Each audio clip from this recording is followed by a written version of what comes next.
Good morning student. आज हम कक्षा 9 के पार्ट 2 कृतिका पाठ्य पुस्तक में जो लिखित है मेरे संग की औरतें, मृदुला गर्ग द्वारा लिखित इस पाठ के हमने 3 भागों के बारे में पढ़ लिया, यानी कि पार्ट 3 तक पढ़ लिया है। आज हम इसी के पार्ट 4 के बारे में हम पढ़ेंगे, जिसमें बताया गया है कि लेखिका द्वारा क्या क्या सामाजिक कार्य किए गए और उनकी जो छोटी बहन थी रेणु, वो किस प्रकार से उनसे ज़्यादा होशियार थी, जिससे लेखिका स्वयं को कमज़ोर समझती थी। अपना कार्य तो वो स्वयं करती ही थी, परंतु फिर भी उन्हें यूँ लगता था मुझसे ज़्यादा एक्टिव मेरी छोटी बहन रेणु है। इन दोनों के बारे में आज हम पढ़ेंगे। लेखिका कहती है कि एक बात हम में एक सी रही, अर्थात हम सभी बहनों में एक बात हमेशा एक सी रही। घर बार को परंपरागत तरीके से हमने भले न चलाया हो, उसे तोड़ा भी नहीं। शादी एक बार की और उसे कामयाब रखा, चाहे तलाक के कगार पर खड़ी चली हो, पर कगार तोड़ डूबी नहीं।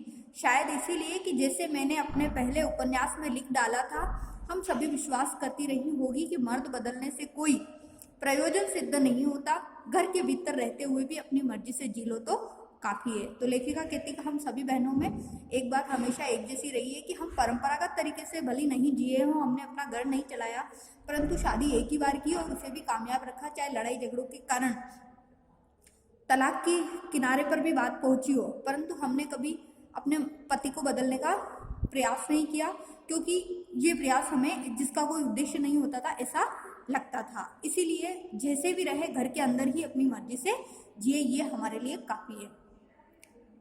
शादी के बाद मैं बिहार के ऐसे छोटे कस्बे डालमिया में रही, जहां मर्द औरतें चाहे पति पत्नी क्यों ना हो, पिक्चर देखने भी जाते तो अलग अलग दड़बों में बैठते।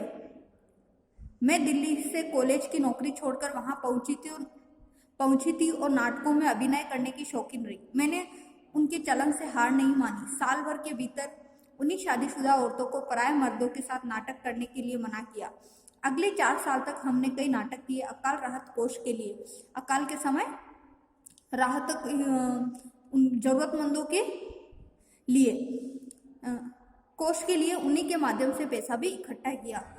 तो लेखिका कहती है कि शादी के बाद वो बिहार के एक छोटा सा जो कस्बा है, गांव है डालमिया नगर, वहाँ रही। और जो मर्द औरतें थी वो चाहे पति पत्नी ही क्यों ना हो, वो क्या करते थे, पिक्चर देखने जाते थे तो भी अलग अलग सीट पर बैठते थे, बीच में साथ साथ नहीं बैठ सकते थे। और वो क्या करती थी, फिर दिल्ली से जब वो दिल्ली में जॉब करती थी, वो कॉलेज वाली नौकरी छोड़कर वो भी नाटक करने के अभिनय में पहुंची, क्योंकि उन्हें शौक था। और उन नाटक के अभिनय से उसकी चाल से, उनके चलन से उन्होंने हार नहीं मानी। साल भर के बाद ही कुछ शादीशुदा औरतों को तो पराये मर्दों के साथ नाटक करने के लिए मना कर दिया, परंतु उन्होंने लगातार 4 वर्ष तक किया और अकाल से पीड़ित व्यक्तियों के लिए उन्होंने कुछ पैसा भी इकट्ठा किया। वहां से निकली तो कर्नाटक के एक और छोटे कस्बे बागलकोट में पहुंची और नाटक के बाद उन्होंने कर्नाटक में जाकर एक छोटा जो कस्बा था बागलकोट, वहां पहुंची। तब तक मेरे 2 बच्चे हो चुके थे जो स्कूल जाने लायक उम्र पर पहुंच रहे थे, पर वहां कोई ढंग का स्कूल नहीं था। और बागलकोट में जब लेखिका के 2 बच्चे हो चुके थे और ऐसा कोई स्कूल नहीं था बागलकोट में कि जहां वो उनको स्कूल रख पाए या स्कूली शिक्षा दिला पाए।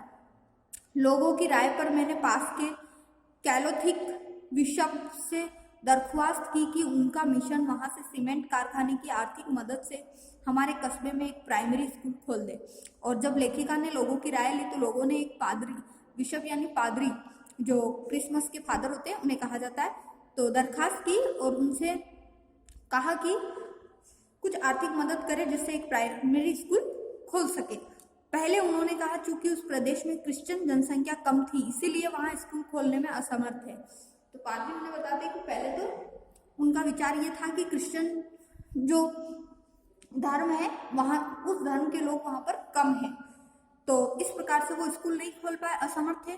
तो मैंने गैर क्रिश्चियन बच्चों को भी शिक्षा पाने के लायक सिद्ध करते हुए अपना इसरार जारी रखा। इसरार मतलब आग्रह, निवेदन जारी रखा। तो लेखिका जो गैर क्रिश्चियन थे यानी कि क्रिश्चियन धर्म से नहीं थे, उन बच्चों को भी शिक्षा पाने के लायक बनाती है और स्कूल खोलने के लिए वो जारी रहती है, बातचीत करती रहती है। तब उन्होंने कहा हम कोशिश कर सकते हैं, बशर्ते आप हमें यकीन दिलाएं कि वह स्कूल अगले 100 वर्षों तक चलता रहेगा। तब पादरी उन्हें कहते हैं हम कोशिश करते हैं स्कूल खोलने की, लेकिन हमें ऐसा विश्वास दिलाओ कि ये स्कूल 100 वर्षों तक चलता रहे। मुझे गुस्सा आ गया। मैंने कहा स्कूल की छोड़िए, किसी के भी बारे में यकीन नहीं दिलाया जा सकता, वह अगले 100 वर्ष तक चलेगा। वे भी गुस्सा खा गए, बोले खुदा का लाख शुक्र है बच्चे के न पढ़ पाने की समस्या आपकी है, मेरी नहीं। बात कड़वी थी पर 100% सच। सच के आगे सिर झुकाने की हमारी बचपन की आदत थी। सो मैंने तय किया कि मैं खुद अंग्रेजी, हिंदी, कन्नड़ 3 भाषाएं पढ़ाने वाला प्राइमरी स्कूल वहां खोलूंगी और कर्नाटक सरकार से उसे मान्यता भी दिलाऊंगी। फिर लेखिका खुद प्रयास करती है और स्वयं स्कूल में 3 भाषा अंग्रेजी, हिंदी, कन्नड़ पढ़ाने वाला स्कूल खोलती है, जिससे कि वो खुद कर्नाटक सरकार से उसे सरकार द्वारा मान्यता प्राप्त दिलाती है। वहाँ के अनेक मेहनती और खिसके लोगों की मदद से यह व्रत पूरा हुआ। व्रत मतलब लेखिका ने जो संकल्प लिया था स्कूल खुलवाने का, वो संकल्प उसका पूरा हुआ। मेरे बच्चे तथा अन्य अफसरों के बच्चे उसी स्कूल में पढ़े। बाद में अलग अलग शहरों के अलग अलग ख्यात स्कूलों में दाखिला भी पा गए। अनेक ऐसे मौके आए जब मैंने अपने जिद्दीपन के नमूने पेश किए, पर सबसे ज्यादा उसने मंच पाया मेरे लेखन में, जो शुरू से अब तक लीक से खिसका अपनी राह खुद तलाशता रहा। पर सब कुछ कर लेने पर भी मैं अपनी छोटी बहन रेणु का मुकाबिल नहीं पहुंच सकती। तो लेखिका ने समाज के लिए इतने कार्य किए। लेखिका स्वयं सोचती है कि इतना सब कुछ करने के बाद भी मैं अपनी छोटी बहन का मुकाबला नहीं कर सकी, उसके बराबर नहीं पहुंच सकी। 1950 के अंतिम दौर यानी कि 1950 के अंतिम महीने की बात है, 1950 की बात है। मैं एक रात दिल्ली में एक साथ 9 इंच बारिश हो गई। दिल्ली की खासियत यह रही कि थोड़ा पानी बरसते ही वहाँ के नाले पर नालों में बाढ़ आ जाती थी, पुलों के नीचे पानी भर जाता, तमाम यातायात ठप हो जाता। इस कयामती बारिश के बाद तो सरकारी दफ्तरों के पहले तलों से फाइलें पानी में तैर आई थी। अगली सुबह किसी तरह का कोई वाहन खड़ा सड़क पर नहीं निकला। जाहिर है कि रेणु के स्कूल की बस भी उसे लेने नहीं आई। रेणु ने कहा कोई बात नहीं, मैं पैदल चली जाऊंगी। सबने समझाया स्कूल बंद होगा, मत जाओ। उसने अब कहा आपको कैसे पता? इस सवाल का आकुल मतलब उचित जवाब किसी के पास नहीं था। हमारे यहाँ फोन जरूर लगा हुआ था, स्कूल में भी रहा होगा, पर बारिश के चलते वह ठप पड़ा हुआ था। तो रेणु अकेली पैदल स्कूल चल दी। गनीमत यह कि बारिश एक मुश्त बरस लेने के बाद थम गई थी। सड़कों पर पानी था पर और बरस नहीं रहा था। तो रेणु 2 मील पैदल चलकर स्कूल पहुंची।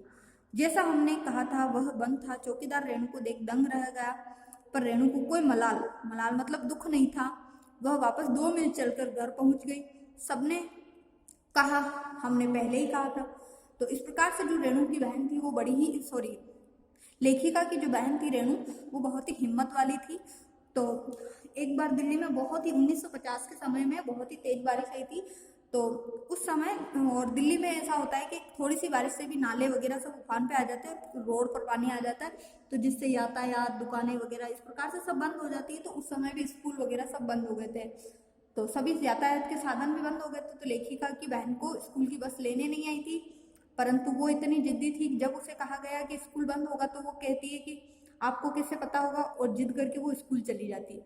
जब स्कूल जाती है तो स्कूल का चौकीदार देखकर उसे दंग रह जाता है, और जब पता होता है स्कूल बंद होता है फिर भी वो 2 मील स्कूल झाँककर और वापस ऐसी स्थिति में भी वापस आ जाती है। तो घर के सभी लोग आश्चर्यचकित हो जाते हैं, और लेखिका विशेषकर सोचती है कि ये बहुत ही हिम्मत वाली है। नेक्स्ट देखते हैं। उसने कहा स्कूल बंद था तो मैं वापस आ गई, इसमें आपका कहना कहाँ से आ गया? सोचती हूँ कैसे रोमांच का अनुभव हुआ होगा उसे। उस दिन जगह जगह पानी से लबलब करते सुनसान शहर में निचाट अकेले अपनी धुन में मंजिल की तरफ चलते चले जाना, सच अकेलेपन का मजा ही कुछ और है।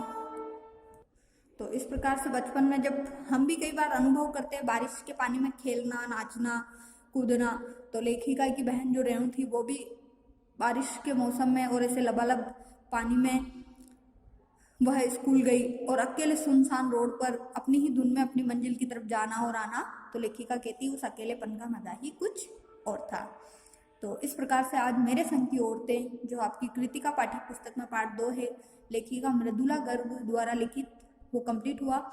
इस पाठ का जो सार था, लेखिका ने जो अपने संग की औरतें, अपने परिवार की जो औरतें थी, उनके व्यक्तित्व के बारे में हमें बताया। उनकी बहनें कैसी थी, उनकी माँ कैसी थी, परदादी कैसी थी, नानी कैसे थी, तो अपने परिवार के सदस्यों के बारे में उन्होंने हमें बताया। आज का जो आपका होमवर्क है वो है क्वेश्चन नंबर 5, 6, 7, 8, जिसके आंसर आपको नोटबुक में नोट करने। Thank you.